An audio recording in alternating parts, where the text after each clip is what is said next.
मेरे मुंह से ये निकला कि इसका निर्माण एक मुस्लिम ने कराया है, तो ये आधी अधूरी बात है। ये अयोध्या जो महात्मा है उस बात को अगर हम देखते हैं तो उस बात में भगवान शिव ने पार्वती जी से चर्चा करते हुए कहा है कि राजद द्वार के प्रमुख द्वार पर यानी उत्तर तरफ हनुमान जी विराजमान हैं, वायुपुत्र हनुमान जी विराजमान हैं, और उसके दक्षिण तरफ सुग्रीव जी विराजमान हैं। तो ये हनुमान गढ़ी जब भगवान शिव बताते हैं कि ये अस्तित्व में है तो ये किसी का निर्माण कराया हुआ नहीं है। हाँ, एक घटना घटती है, और घटना शायद घटती है 18वीं शताब्दी में, जिस समय मुगलों का शासन था या सिराजुद्दौला। तो वो सिराजुद्दौला या कोई मुसलमान आता है तो याचक बन करके आता है, याचक के रूप में जाता है। और मैं आपके माध्यम से कहना चाहता हूं कि राम जन्मभूमि पर बिन कासिम ने कब्जा कर लिया और मंदिर को तोड़ डाला। उसी प्रकार लगातार हनुमानगढ़ी पर आक्रांताओं का हमला होता रहा और लगभग 1000 वर्ष तक मुस्लिम आक्रांता इस बात का प्रयास करते रहे कि हनुमानगढ़ी को भी ध्वस्त कर दिया जाए, लेकिन वहाँ के नागा ऐसा नहीं होने दिए। और हनुमानगढ़ी का एक भी नागा और संत अगर है जिंदा तो ऐसा कृत्य वो नहीं होने देगा।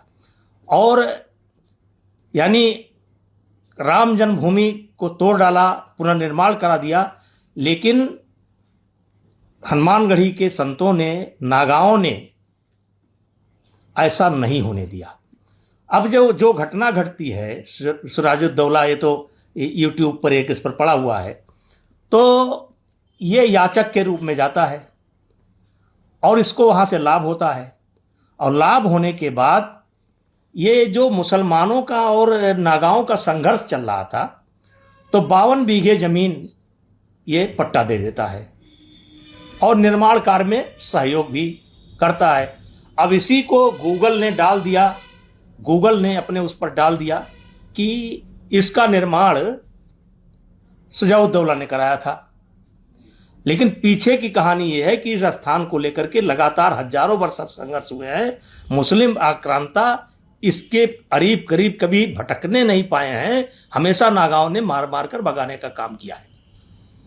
तो अगर मेरे उस दिन के बयान से, 17 तारीख के बयान से अगर किसी को ठेस पहुंचती है तो मैं एक तरीके से क्षमा मांगता हूं, मेरी भावना ये नहीं थी।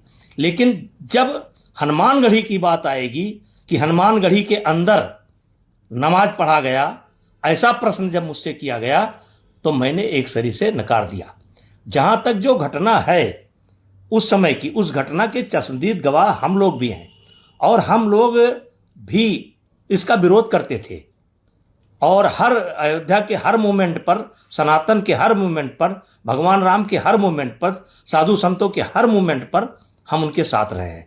लेकिन फिर भी अगर मेरे इस वक्तव्य से किसी की भावना को ठेस पहुंची हो तो उसमें हमें क्षमा मांगने में कोई दिक्कत नहीं है।